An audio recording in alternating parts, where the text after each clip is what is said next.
یہ شوہر کے اوپر واجب ہو جاتا ہے۔ یہ دوسرا حق ہے جو نبی اکرم صلی اللہ علیہ وسلم نے بیان کیا کہ ہر حال میں عورت کے اس حق کو شوہر کے اوپر واجب ہے کہ وہ پورا کرے۔ صحیح مسلم کی روایت ہے، اللہ کے نبی صلی اللہ علیہ وسلم نے بیان کیا وَلَهُنَّ عَلَيْكُمْ رِزْقُهُنَّ وَكِسْوَتُهُنَّ بِالْمَعْرُوفِ کہ تمہارے اوپر یہ حق ہے، یہ واجب ہے کہ عورتوں کا جو حق ہے اس کو پورا کرو، ان کے رزق کا، ان کے کھانے پینے کا انتظام کرو۔ یہ اللہ کے نبی صلی اللہ علیہ وسلم نے صحیح مسلم کی حدیث میں بیان کر دیا۔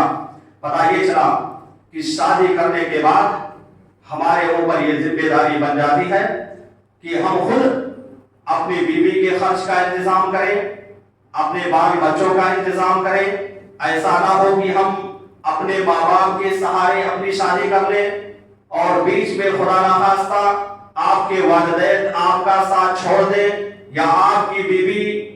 آپ کے والدین کا ساتھ چھوڑوا دے، جیسا کہ عام طور سے ہوتا ہے۔ شادی ہونے کے بعد بہت ساری عورتیں ایسی ہوتی ہیں جو والدین کے ساتھ کو چھوڑوا دیتی ہیں، ان کے ساتھ رہنا ہی نہیں چاہتی ہے۔ بہرحال کسی بھی طریقے کی دقت اور پریشانی آ جائے تو ایسے میں آپ اپنی بیوی کے حق کو پورا نہیں کر سکتے ہیں، اور جب آپ اپنے بیوی کے حق کو نہیں پورا کریں گے تو شریعت کی روشنی میں آپ گنہگار ہوں گے۔ یہ اللہ کے نبی صلی اللہ علیہ وسلم نے بیان کر دیا ہے۔ اسی طرح سے نبی اکرم صلی اللہ علیہ وسلم نے ایک حدیث میں بیان کیا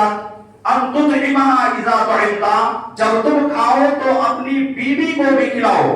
کیا مطلب یہ ہے کہ جو چیز آپ کھا رہے ہو اسی چیز کو اپنی بیوی کو کھلانا ہے۔ ایسا نہ ہو کہ آپ کسی ہوٹل پر جا کر کے بریانی مندی یا اس کے علاوہ جو بھی کھانا ہو آپ وہاں پر کھا رہے ہوں اور آپ کی بیوی گھر میں بیٹھ کر کے اس سے کم تر درجے کا کھانا کھا رہی ہو۔ نہیں، یہ نہیں ہے، بلکہ آپ اگر ہوٹل پر جا کر کے کھا رہے ہیں تو گرچہ آپ اپنی بیوی کو اس جگہ پر لے کر کے نہیں جا رہے ہیں، لیکن آپ کے اوپر یہ واجب ہو جاتا ہے کہ جو کھانا آپ نے کھایا ہے اس کھانے کو باقاعدہ وہاں سے لے کر کے اپنی بیوی کے پاس آئیے اور اس کو بھی کھلائیے۔ یہ میں اپنی طرف سے نہیں کہہ رہا ہوں، بلکہ یہ نبی کریم صلی اللہ علیہ وسلم کی حدیث ہے، ابو داؤد کی روایت ہے۔ آپ نے بیان کیا جو تم کھاؤ وہی اپنی بیوی کو بھی کھلاؤ۔ یہ نبی اکرم صلی اللہ علیہ وسلم نے صاف لفظوں میں کہہ دیا ہے، لیکن آج ہوتا کیا ہے؟ اس کے بالکل الٹا ہوتا ہے۔ ہم ہر وقت جو ہے ہوٹل میں جانے کے لیے تیار رہتے ہیں اپنے دوستوں کے ساتھ، یا اسی طرح سے اپنے گاؤں کے جو بھی لوگ ہوتے ہیں ان کے ساتھ ہم ہوٹل میں جاتے ہیں، کھاتے ہیں، وہاں پر کھا کر کے چلے آتے ہیں، لیکن بار بار بیوی آپ سے مطالبہ کرتی ہے کہ ہم کو بھی فلاں کھانا چاہیے، ہم بھی اس کھانے کی خواہش رکھتی ہوں، ہم بھی چاہتی ہوں کہ مجھے وہ کھانا ملے، لیکن اس کے باوجود وہ کھانا کھلانے کے لیے تیار نہیں ہوتے ہیں۔ میرے بھائی اور دوستو، اس حدیث کو سامنے رکھتے ہوئے اس بات کو اپنے دل و دماغ کے اندر بٹھا لینا، یہ عورت کا حق ہے۔ اگر آپ اس کو پورا نہیں کریں گے تو کل قیامت کے روز جب رب العالمین کے سامنے حاضر ہونا پڑے گا، وہاں پر بھی اس کے بارے میں ہم تمام لوگوں کو رب العالمین کے سامنے جواب دہ ہونا پڑے گا۔ اس لیے میرے بھائی اور دوستو، قیامت کی فکر، قیامت کے دن کی سوچ، اللہ رب العالمین کے سامنے حاضری کی فکر اگر ہمارے دل کے اندر بیٹھ جائے گا تو میں قسم کھا کر کہتا ہوں کہ کبھی بھی ہم سے اس طرح کی غلطی ہو ہی نہیں سکے گی۔ ہم ہمیشہ ڈرتے رہیں گے کہ ارے ہم یہ چیز کھا رہے ہیں، نہیں کھلائیں گے اپنے بچوں کو، اپنی بیوی کو، تو کل قیامت کے روز اللہ کے سامنے ہمیں جواب دینا پڑے گا۔ یہ کب ہوگا؟ جب ہمارے ذہن و دماغ کے اندر کی حدیثیں ہوں گی، اللہ رب العالمین کا ڈر ہوگا، اللہ رب العالمین کا خوف ہوگا، تبھی جا کر کے اس طرح ہم کر سکتے ہیں۔ اسی طرح سے نبی اکرم صلی اللہ علیہ وسلم نے بیان کیا وَتَقْسُوهَا إِذَا اقْتَسَيْتَ، کہ جب تم کپڑا پہنو یا جس طرح کا کپڑا تم پہنو اس طرح کا کپڑا اپنی بیوی کو بھی پہناؤ۔ ایسا نہ ہو کہ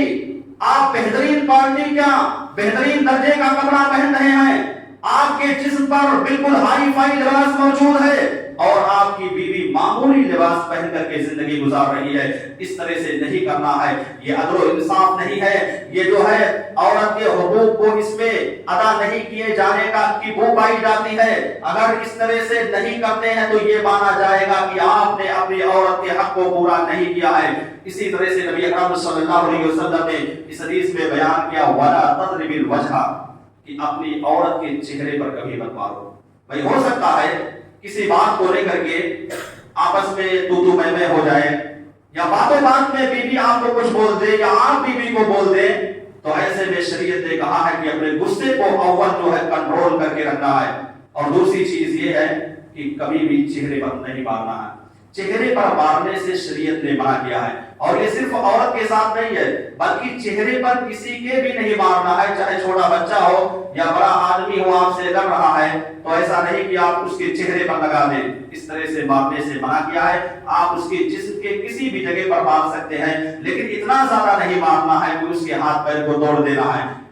کیونکہ جب بھی انسان زیادتی کرنے کی کوشش کرے گا تو اس کا نقصان بہت ہی زیادہ ہوگا اور خود شوہر کو اس کے بارے میں بھگتنا پڑے گا, جھیلنا پڑے گا. اس لیے میرے بھائی اور دوستو, یہ شوہر کا دوسرا حق تھا نان و نفقہ کا, اس کے رہن سہن کا, کس گھر میں رہے گی, یہ ساری چیزیں پورا کرنا شوہر کے اوپر واجب ہے کہ عورت کے اس حق کو پورا کرے. اسی طرح سے نبی اکرم صلی اللہ علیہ وسلم نے عورت کا ایک حق اور بتایا ہے. وہ حق یہ ہے کہ انسان اپنی بیوی کے ساتھ رہ کر کے زندگی گزارے, بیوی کے ساتھ بہترین زندگی گزارنے کی کوشش کرے,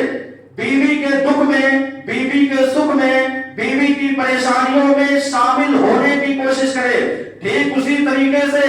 اگر شوہر بیمار ہے, پریشان ہے, تو ایسے میں عورتوں پر بھی واجب ہو جاتا ہے کہ اپنے شوہر کے دکھ میں, پریشانی میں, دقت میں بھی ان کو شامل ہونا ہے. یہ میرے بیان کرنے کا مقصد نہیں ہے کہ صرف شوہر ہی آپ کے دکھ میں شامل ہوگا, نہیں, بلکہ آپ کو شوہر کے دکھ میں شامل ہونا ہے, آپ کو شوہر کی پریشانی کو سمجھنا ہے, شوہر بھی آپ کی پریشانی کو سمجھے گا, آپ کے دکھ درد میں شامل ہوگا. یہ اللہ رب العالمین نے قرآن مجید کے اندر بیان کر دیا اور نبی کریم صلی اللہ علیہ وسلم نے اپنی احادیث مبارکہ کے اندر بیان کیا. اللہ رب العالمین نے کہا وَعَاشِرُوهُنَّ بِالْمَعْرُوفِ کہ عورتوں کے ساتھ اچھے انداز سے رہنے کی کوشش کرو. فَإِن كَرِهْتُمُوهُنَّ اگر تم کو عورتوں کی کوئی بات اچھی نہ لگے, عورتوں کی کوئی بات تم کو اگر پسند نہیں آتی ہے, فَعَسَىٰ أَن تَكْرَهُوا شَيْئًا تو گرچہ آپ اس کی کسی چیز کو, کسی بات کو نہیں پسند کرتے ہیں, ہو سکتا ہے اس میں اللہ رب العالمین نے خیر ہی رکھ دی ہو. تو یہ اللہ رب العالمین کا فرمان ہے. کبھی کبھار ہوتا کیا ہے کہ عورتوں کے کسی بات پر ہمیں سے کوئی بھی ناراض ہو جاتے ہیں, یا کوئی ادا, کوئی عادت اس کی ایسی پائی جاتی ہے جو انسان کو برا لگ جاتی ہے, شوہر کو برا لگ جاتی ہے. تو ایسے میں اللہ رب العالمین کا یہ فرمان ہے کہ اس کو برا نہیں جاننا چاہیے بلکہ یہ سوچنا چاہیے کہ یہ کمی اگر میری بیوی کے اندر پائی جاتی ہے تو ہو سکتا ہے کہ اس کے اندر اللہ رب العالمین نے کوئی بھلائی, کوئی اچھائی رکھی ہو اور اس بھلائی کا ثمرہ, اس اچھائی کا ثمرہ ہمیں ملنے والا ہے. اس لیے ان سارے حقوق کو پورا کرنا شوہر کی ذمہ داری ہے. ہر حال میں شوہر کے اوپر یہ واجب ہو جاتا ہے کہ یہ سارا حق ادا کرے, پورا کرے. میرے بھائی اور دوستو, یقیناً جس بھی انسان کو, جس بھی شوہر کو بہترین بیوی مل گئی تو اس کی زندگی اس دنیا کے اندر بن جائے گی اور آخرت کی زندگی بھی بن جائے گی. یہ میں نہیں کہہ رہا ہوں بلکہ اللہ کے نبی صلی اللہ علیہ وسلم نے بیان کر دیا. نبی اکرم صلی اللہ علیہ وسلم نے کہا خیر متاع دنیا المرأۃ الصالحہ کہ دنیا کی سب سے بہترین مال متاع اگر کوئی چیز ہے, دنیا کا ساز و سامان اگر کوئی ہے تو وہ بہترین عورت ہے,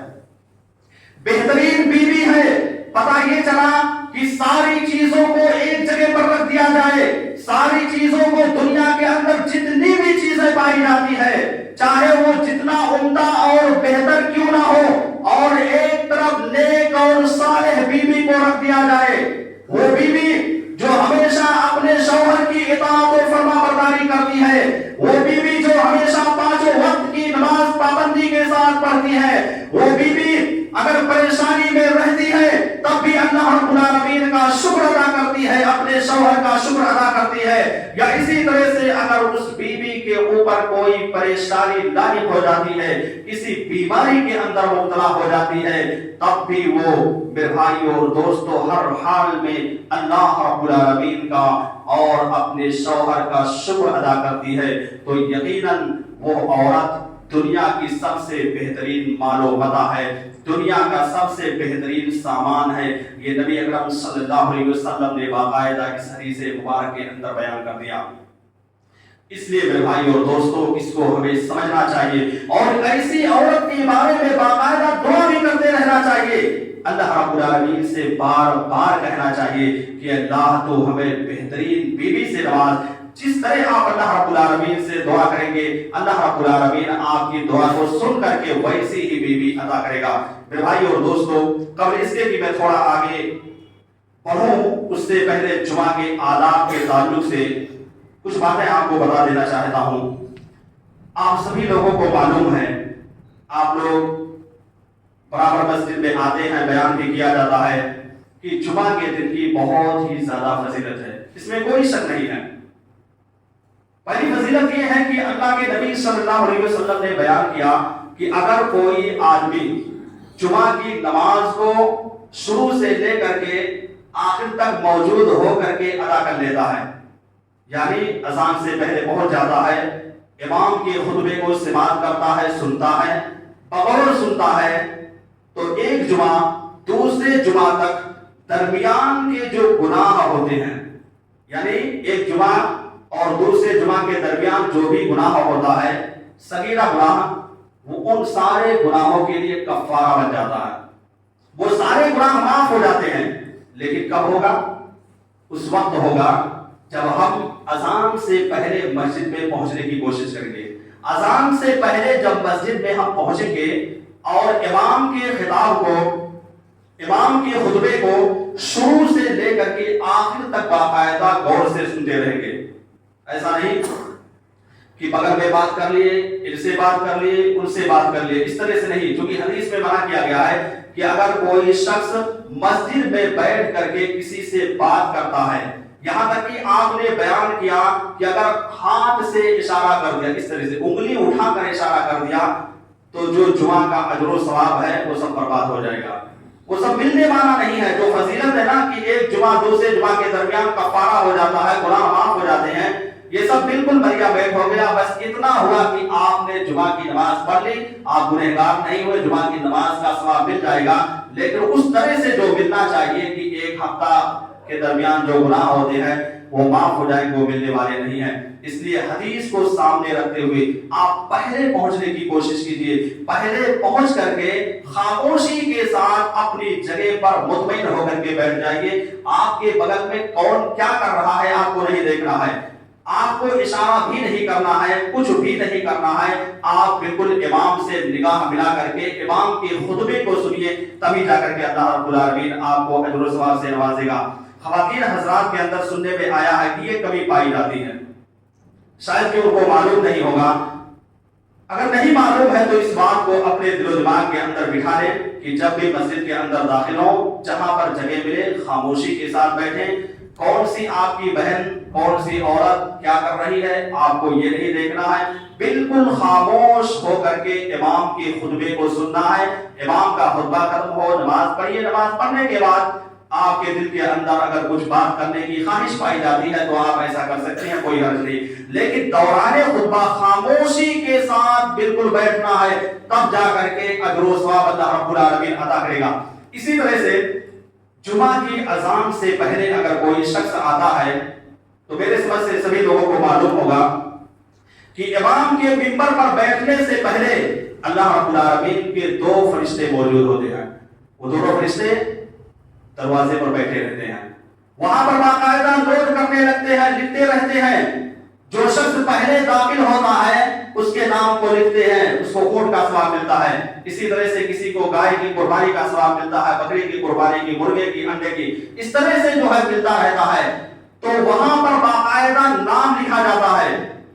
ایسا نہ ہو کل قیامت کے روز جب ہم اللہ رب العالمین کے سامنے حاضر ہوں، ظاہر سی بات ہے جب ہم لیٹ کر کے آئیں گے تو ہمارا نام اس رجسٹر کے اندر لکھا ہوا نہیں ملے گا، اور جب پہلے آئیں گے تو اس کا فائدہ یہ ہوگا جب وہاں پر کھولا جائے گا کہ فلاں صاحب جمعہ کے دن جمعہ کے خطبے سے پہلے پہنچے ہیں، ان کا نام اتنی مرتبہ لکھا گیا ہے، تو اس فضیلت کو بھی حاصل کرنے کی ضرورت ہے، اور اس کے لیے آپ کو پہلے آنا ہی پڑے گا، اور کسی بھی موضوع کو، کسی بھی عنوان کو سمجھنا ہے تو اس کے لیے ضروری ہے کہ آپ شروع سے موجود رہیں، تبھی جا کر کے کوئی موضوع آپ سمجھ سکتے ہیں اور اسی کے مطابق عمل بھی کر سکتے ہیں۔ اسی طرح سے جمعہ کی فضیلت میں سے ایک فضیلت یہ بھی ہے کہ جمعہ کے دن ایک ایسی گھڑی ہوتی ہے، ایک گھڑی ایسی ہوتی ہے، اس میں تھوڑا اختلاف ہے، لیکن ایک اور یہ ہے کہ اس وقت بھی رہتا ہے، اور دوسرا یہ ہے کہ عصر کے بعد سے مغرب تک رہتا ہے، تو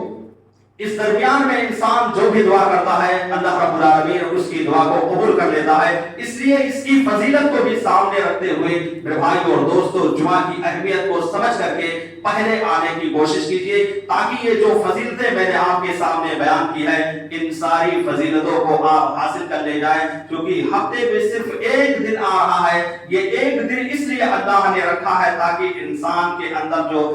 کمیاں پائی جاتی ہیں اس کمیوں کو دور کیا جائے۔ ہوتا کیا ہے کہ عام طور سے لوگ جمعہ کی نماز پڑھنے کے بعد جاتے ہیں، بالکل ڈسچارج ہو کر کے اپنے گھر میں بیٹھ جاتے ہیں، تو ایک طرح سے یہ چارج کرنے کا ایک ذریعہ ہے، اور یہ اللہ رب العالمین کا پھر پیدا کرنے کا ایک ذریعہ ہے، اس لیے جمعہ کے دن پہلے آنے کی کوشش کیجیے۔ اللہ رب العالمین سے دعا ہے کہ اللہ العالمین ہم تمام لوگوں کو اس پر عمل کرنے کی توفیق عطا فرما۔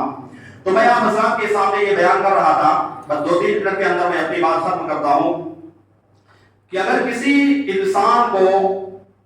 بہترین بیوی مل گئی تو وہ بیوی انسان کے لیے انتہائی زیادہ فائدہ مند ہوگی، دنیا کے اندر بھی فائدہ مند ہوگی، اور اخروی طور پر بھی وہ عورت انسان کے لیے فائدہ مند ہو جائے گی، اس لیے نیک اور صالح بیوی کے بارے میں کوشش کرتے رہنا چاہیے۔ اسی طرح سے حدیث میں نبی اکرم صلی اللہ علیہ وسلم نے بیان کیا کہ تم میں سب سے بہتر انسان وہ ہے جو اپنی بیویوں کے حق میں انتہائی زیادہ خیر خواہ ہو، اپنی بیویوں کا زیادہ سے زیادہ خیال کرنے والا ہو۔ یہ نبی اکرم صلی اللہ علیہ وسلم نے اس حدیث میں بیان کر دیا، اس لیے میرے بھائی اور دوستو اس حدیث پر بھی عمل کرنے کی ضرورت ہے۔ اپنی بیویوں کے ساتھ اچھے انداز سے پیش آئیے، بہترین کردار ان کے سامنے پیش کیجیے۔ آپ اپنے کردار کو، اپنے کارنامے کو جب اپنی بیوی کے سامنے بہتر بنا کر کے پیش کریں گے تو وہ بیوی بھی آپ کے سامنے اپنے کردار کو، اپنے اخلاق کو، اپنے چال چلن کو آپ کے سامنے بہتر سے بہتر بنا کر کے پیش کرے گی۔ اسی طرح سے نبی اکرم صلی اللہ علیہ وسلم نے یہ بھی بیان کیا کہ اللہ رب العالمین نے عورتوں کو ٹیڑھی پسلی سے پیدا کیا ہے، اگر ان سے غلطی ہو جائے تو اتنا زیادہ سیدھا کرنے کی کوشش مت کرنا، یعنی تیر کی طرح اگر کوئی سیدھا کرنے کی کوشش کرے گا تو اس کا نتیجہ یہ ہوگا کہ وہ ٹوٹ جائے گی۔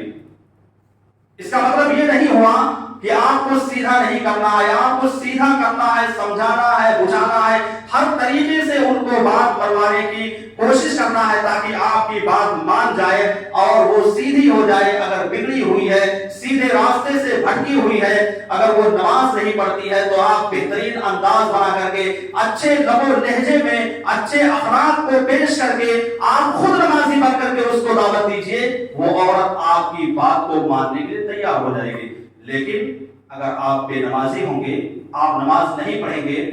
تو پہلی بات آپ کا یہ حق ہی نہیں بنتا ہے کہ آپ اپنی بیوی کو نماز پڑھنے کے لیے کہیں۔